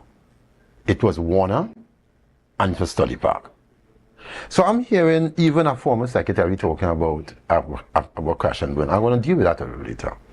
So when there was no material at Study Park, then you could have gone to Warner. But now even Warner with their concrete plant have to buy from us. So even though we have a greater production level, the demand is even greater. And so any breakdown, any little thing whatsoever, is felt across the industry because there is no alternative that is readily available to us in Tobago, except they bring the stuff in from Trinidad. Now, these plants are aged plants. We have been working assiduously to ensure that we purchase additional plants, but in the new day that we have of procurement, it is not as simple as going out and buy a plant. There's a whole process that must be followed. And at the same time, even to purchase some of the parts, if you're going away from, these parts are not $20 parts. These are some $250,000, $300,000 parts. And then you have to also follow the procurement procedure. So it slows down the acquisition of parts. Whereas a year ago, you could have just gone out and said, okay, there are a couple of suppliers, PRI, whoever, bring me this part, and that's it. Now you have to follow a whole process in order to purchase the same part that you could have purchased a year ago. Simple. So we're now looking at sole select, only select, only a number of things that has been put in place. Excellent. Well, we're going to take a brief break and we'll be back right after this. New morning, rise up to a brand new dawning as the passion start to rise.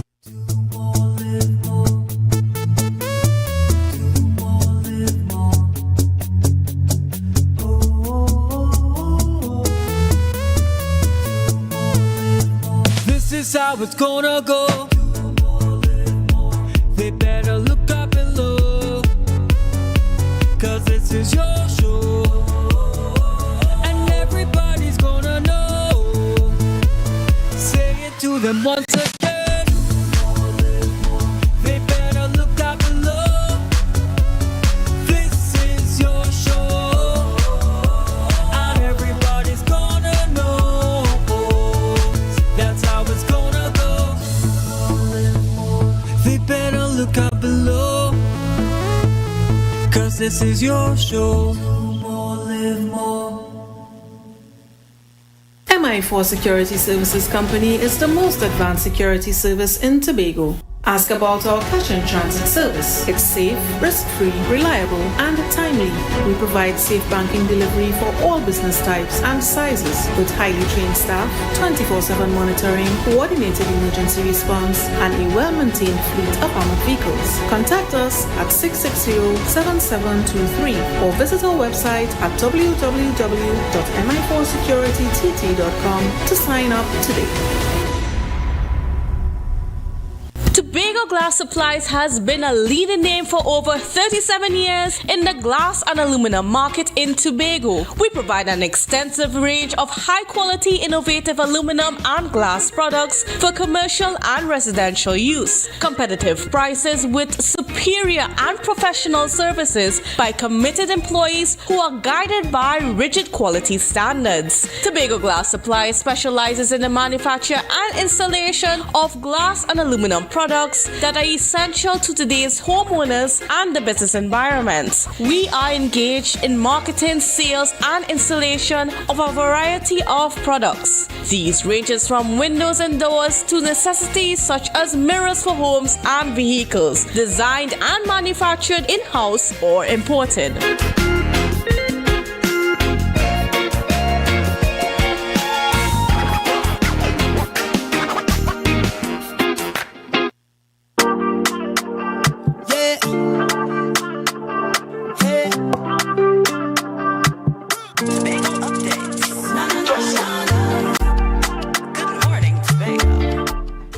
Good morning and welcome back to Good Morning Tobago. We have been chatting with Mr. Ashwood Jack. He is the chairman of the Spell Board. And we were talking about the Studley Park Quarries operations, and we have been talking about some issues that we have been seeing kind of unraveling a bit on social media in terms of the production and the production capacity that we are seeing coming out of the quarries. Now, we want to shift the gears a little bit to profitability of the Studley Park Enterprise Limited. Within the time period of 2022 to 2023 compared to previous years, what type of profits or losses have we seen? Let me deal with production, and then we might be able to work it back. Yeah. Right? And I will deal with production, and I'm going to do a couple of things, because I also heard the secretary talk about a 400%, a former secretary under the last administration talk about that when they brought in Spell, there was a 400% increase in production. And I will just give you some figures, and one must judge for themselves.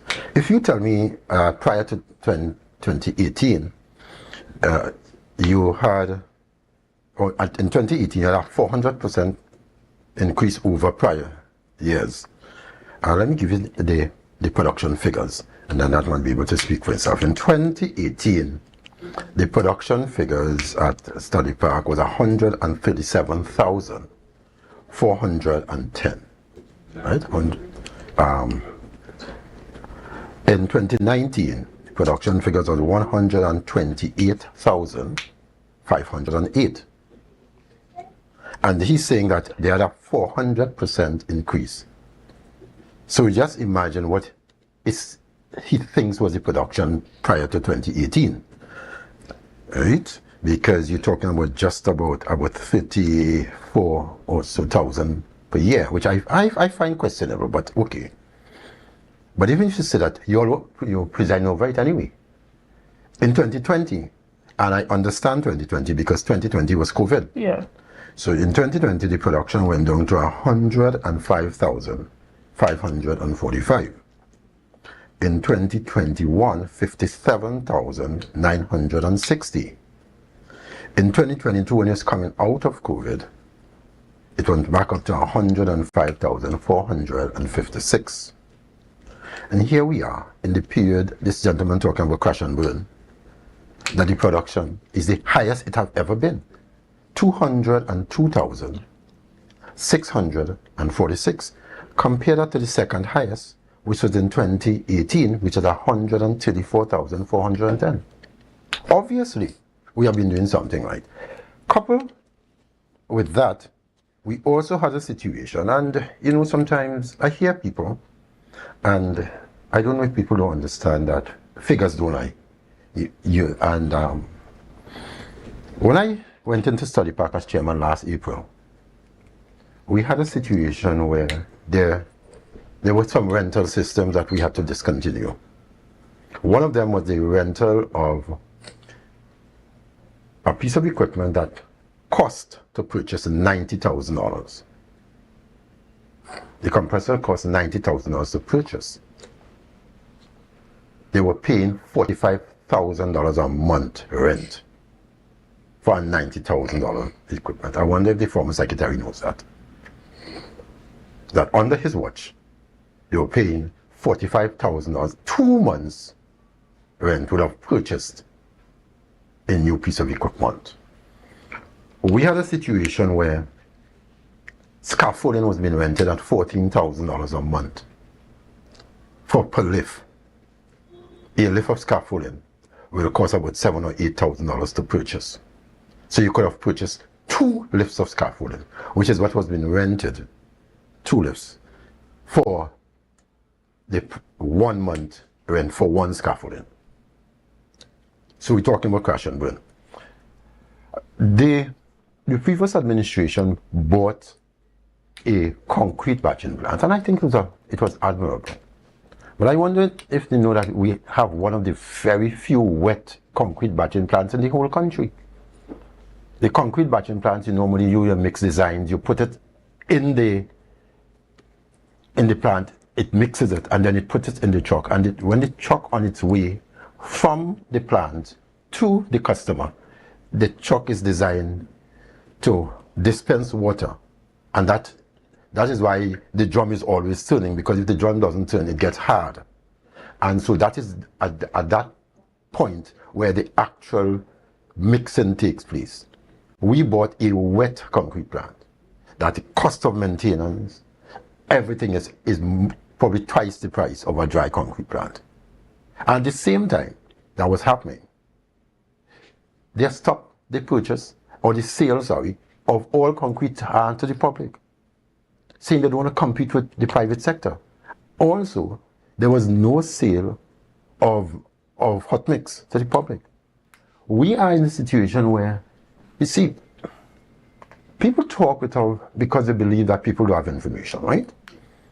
For the first time in the history of SPEL, that a major paving job has been done by SPEL. Although the government was repaving the highway, they were doing a number of pavings, all the roads, they were purchasing the hot mix from outside. Right. Or even the road in Friendship that required about 10 or 15,000, 10,000 or so tons of hot mix. All of that was produced by SPEL. While that is happening, sand is a major, the 2 millimeter sand is a major component of that. Then there's also the government major project, which is the airport. And that also takes the sand. Then all the... So SPEL is going to be supplying materials have been supplying because most of the projects are almost finished. Right. So for the airport project I'm talking about. Airport, we have been supplying for the airport for quite a while. Since I got there, we have been supplying for the airport. That is how we were able to make US, because I negotiated the sale of our products to China Railway in US dollars. Okay. Right? And all this is happening. And remember, we have now been reduced from 2 suppliers of material, which was, as I said, Warner and us, to 1, which is just SPEL. So the demand have gone probably triple, but the supply have been reduced to 1 supplier instead of 2. So moving forward, how do we create a situation where there's better communication with the stakeholders? Okay, what we did is that last Friday, we agreed with the truckers that we will meet once a quarter. But there's a truckers group. And what have happened is that one of our engineers, and I've also joined the group, have asked to be joined to the group so that they can be kept abreast daily as to what is happening. And that has been going on for weeks. Okay. Right? So it's not that there's no communication. I'm saying I understand. Don't not for a minute. And truckers believe that we don't sympathize with the situation, because we understand that if you don't sell stuff, then you can't make money. You have your truck to pay for, you have a number of things. But we also have to understand that we're talking about machinery that will have it breakdowns and stuff like that. And it is not that you can just go out and buy 5 jaws and put them in storage, because 5 jaws might cost you $3 million, just one part. Right? But we are fully aware that the situation is not acceptable. But what is interesting about this is that this is not a situation that has persisted forever, because up to December last year, the turnaround time was 15 minutes. Okay. My question moving forward, what type of preventative maintenance strategies are in place up there? I'm glad you asked that. Any queries? There are 2 things that I was really going to touch on: preventative maintenance, and let me start with that. One of the things that was painful when I got to SPEL, when the new board took over, is that there was no preventative maintenance being done. We were doing breakdown maintenance. Right? So when something breaks down, you run your bite. And I was told that a major part of the reason, I said it on one of the programs already, was because the bank, First National Bank, I'm not afraid to say who, First National Bank refused to give SPEL foreign exchange to either pay a loan, and I'm going to get to that too, or to purchase stuff.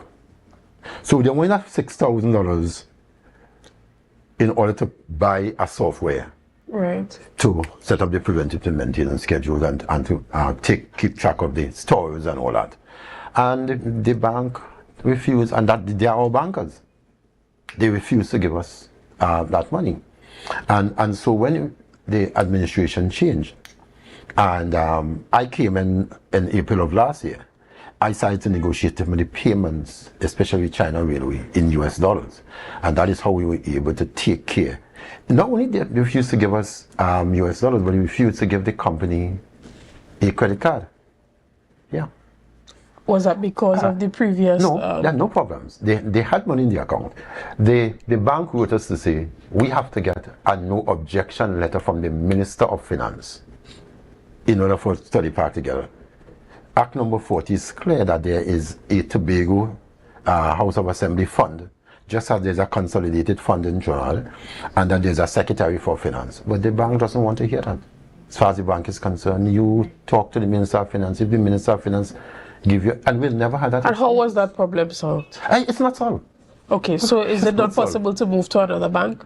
That is explored, but you remember, it's not as simple as that, because there's also the situation where there's a division of finance involved. There are a number of things involved, but we have been exploring that possibility. But the foreign exchange problem for us with the bank is not as acute as it was, because now we have foreign exchange of our own in the bank, so it's just a matter of spending our own foreign exchange.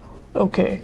But that being said, right, that was one of the problems, but that problem have been solved with in large measure with a software and with realigning. We are in the so the software is... Yeah, it is purchased, okay, and it is in use. And how many preventative maintenance engineers are there at the plant? No, well, you don't have really preventative engineers. You have engineers, and they have responsibility for one for the plant, one for the for equipment. So they are responsible for setting up the preventative maintenance schedule and working them.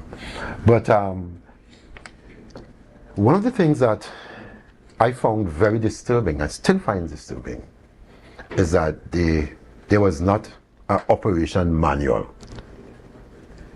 When you work in a plant for that long, you know what is required every year, what is required every 6 months, and therefore, whether you have a new general manager, a new board, new anything, there should be an operational manual that anybody could look at in December of this year. This is what's required. We need these licenses, we need this, we need that. This is how you take down this is how you put up that. Those things did not exist in any comprehensive fashion. So that is another thing that is we are in the process of completing. So those matters are something like the chain that had to be certified. If there was an operation manual, anybody who comes in, don't care when they come in, could just go to the operation manual for a specific time, a specific month, a specific piece of equipment, a specific spare part, and see, look, this is what is required of this. And therefore, we would not have those kind of trial and error situations. That has been put in place. Excellent. Well, guys, we're going to take a quick break right here, and we'll be back with more conversation. See you soon. It's a brand new morning, rise up to a brand new dawning as the passion start to rise.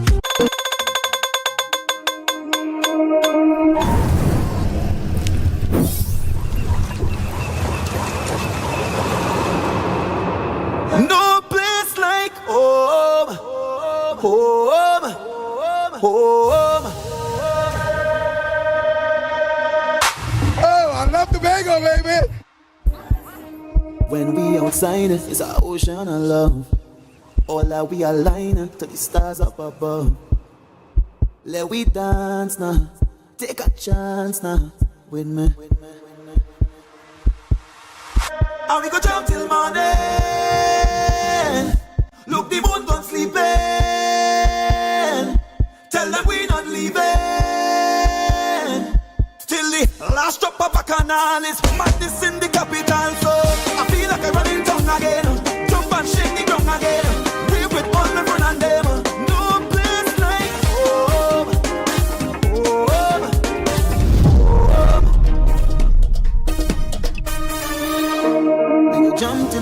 come down. It's we who the stars shine on. Play a mass and break away. Freedom in with DNA.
Welcome back to Good Morning Tobago. We have been speaking with Mr. Ashworth Jack, who is the chairman for the Spill Board.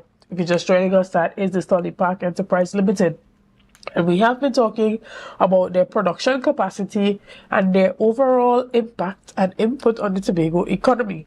Now, what we want to look at as we move forward with this discussion in terms of capacity, production, improvement, and maintenance is, where do you think the actual breakdown took place, and what would you have done differently? As I said, a proper preventive maintenance schedule is one of them.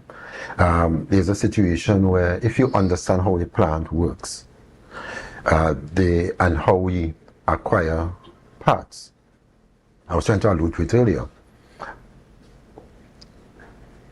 To be able to stockpile all the parts that you know will go bad on a plant like those two plants will probably carry in the vicinity of $15-20 million.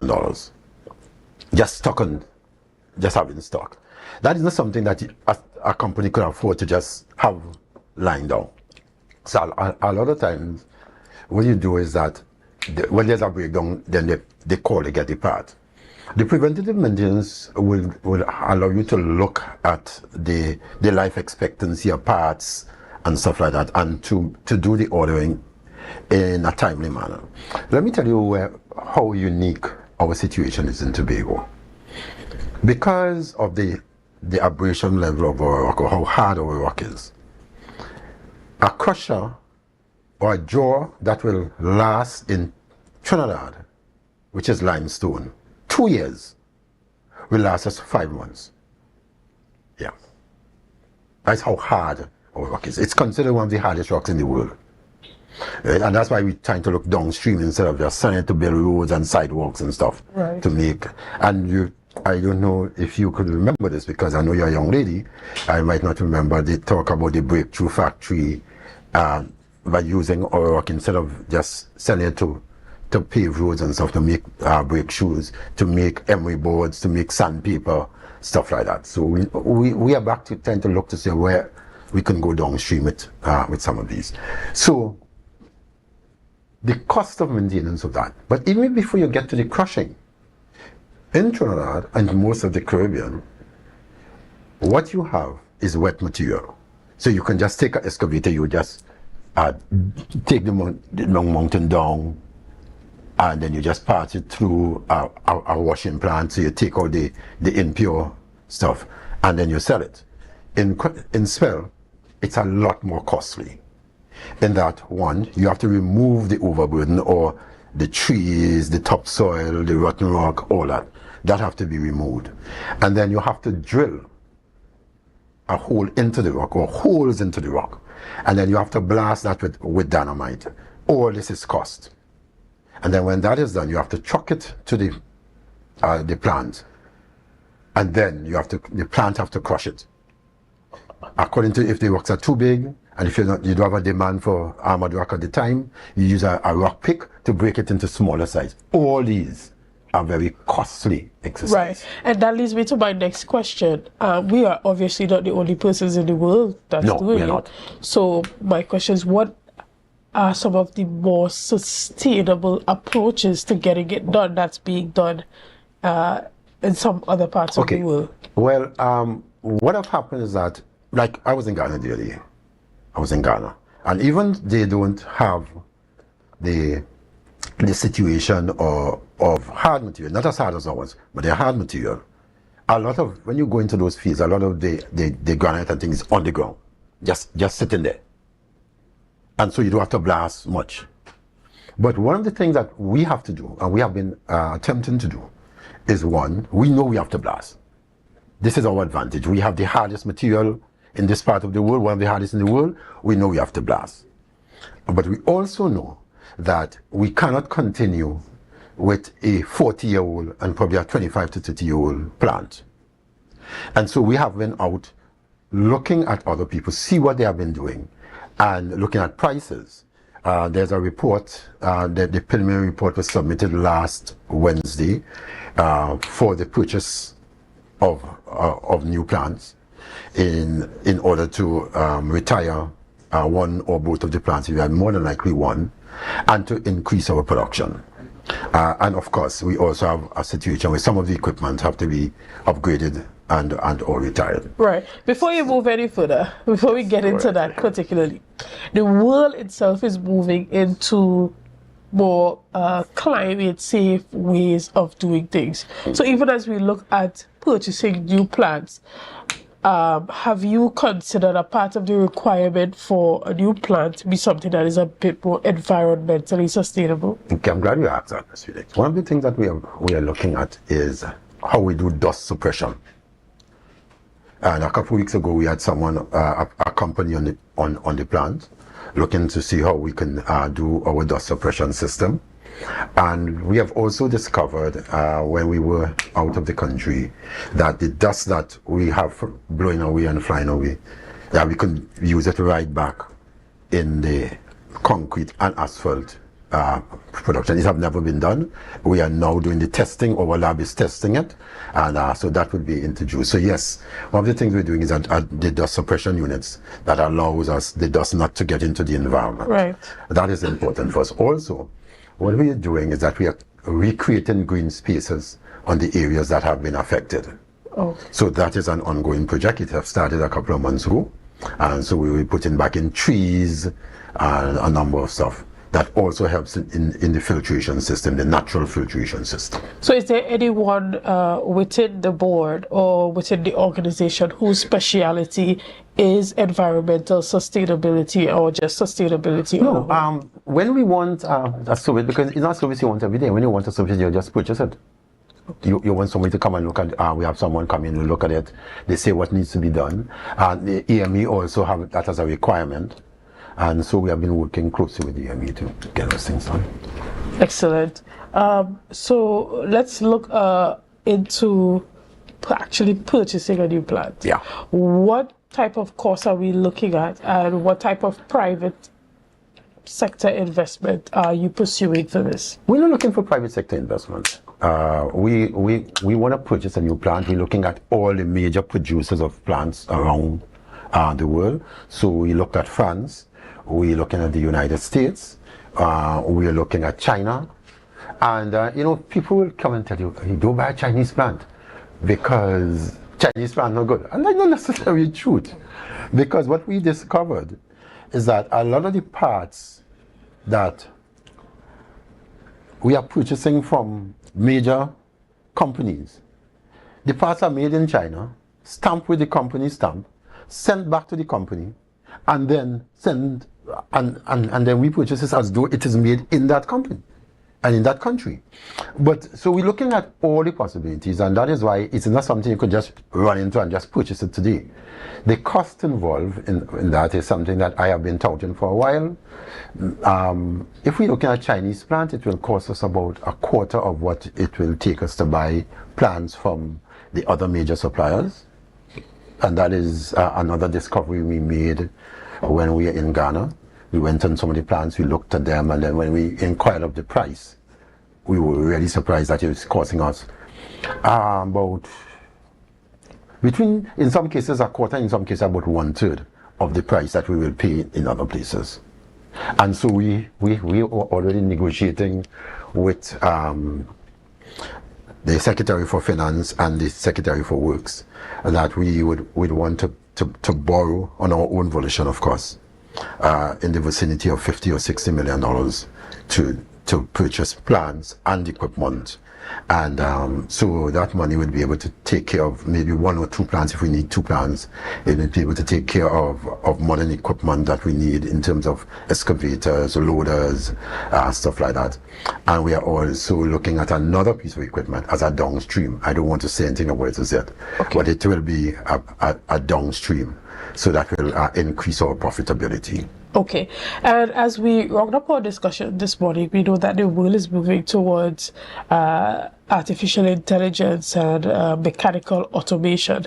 So in regards to the type of technologies that we can see coming out of SPEL, is it in the plans or a part of your vision to increase the technological advancement of the production capacity that you have up there at the quarry? The new plants that we're looking at have some unique features. Those new plants will be able to tell you if you're overfeeding the plant.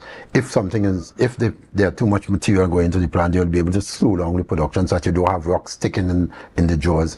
If the load is light, it speeds up. If you have 2 of the same plant, they will talk to each other. It will only cost for 1 person to operate it. There are a lot of technological advancement that will come with the new equipment. Even some of the new the rock trucks and stuff that we have to look at, we have very little use for a weighbridge, because even the excavator buckets and the loader buckets will tell you inside how much material is in the bucket. So it negates having to do additional spending for additional equipment like weigh bridges and stuff like that. So yes, we are well aware, and we will be up to speed with the technology. Are there any other areas that you believe technology is needed to boost the capacity? Well, based on what we do, it is more productivity than anything else. The blasting, we look at if there are new technology in blasting, and our blasters are pretty good. I must admit that. But what we have been doing, because there seems to have been a lull on training people, so we had reintroduced training as an integral part of what we do. So our young men and women have been kept up to speed with the technology in terms of training on a regular basis. We have been sending a lot of our people to the UTT because they are the ones who are doing a lot of the in the industry. So we have had about 3 or 4 sets of people go out, and they will continue to be that. We're looking at how we can upgrade skilling for other training institutions that offer the same thing, so that we'll be kept abreast and that we don't make mistakes on the new equipment and stuff like that. And we also need to see and continue to look at what is the most modern ways of doing stuff. And Italy is one of the leaders in that area. And I know eventually when we tell people have to go to Italy, they're going to, where want to go to Italy for? But it's to keep up with the modern trends and to be able to continue to keep Tobago as the greatest little island in the world. You need to, our environment is always an extremely important part of that.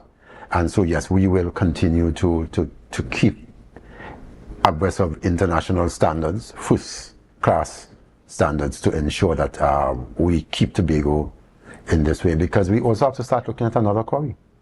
Excellent. All right, guys. Well, that was it. You heard from the man himself, the chairman of the Stanley Park Enterprise Limited, Mr. Ashwood Jack.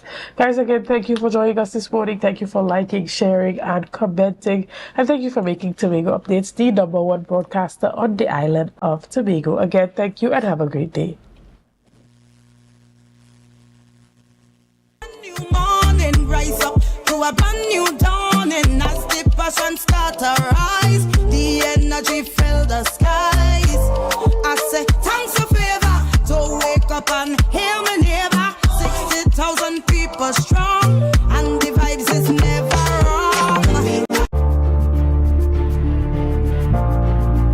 You're viewing Tobago Updates Television, your exclusive gateway to Tobago, broadcasting the beauty of this island paradise to the world.